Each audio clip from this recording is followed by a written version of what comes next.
ਉਹ ਜਿਹੜੇ ਕਹਿੰਦੇ ਸੀ ਮਰਾਂਗੇ ਨਾਲ ਤੇਰੇ,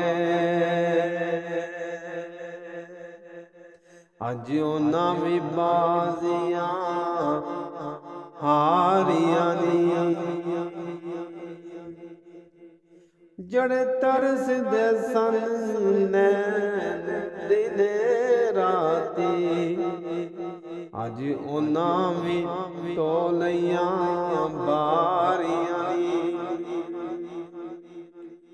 ਤੇ ਜਦ ਬਾਗ ਵਿੱਚ ਖਿਜ਼ਾਨੇ ਵਾਲ ਖੋਲੇ, ਪੰਛੀ ਉੱਡ ਗਏ ਮਾਰ ਉਡਾਰੀਆਂ ਨੀ। ਉਹ ਮੁਹੰਮਦ ਬੂਟਿਆ ਝੂਠਾਈਓ ਜਗ ਸਾਰਾ, ਤੇ ਕਮਲੀ ਵਾਲੇ ਦੀਆਂ ਸੱਚੀਆਂ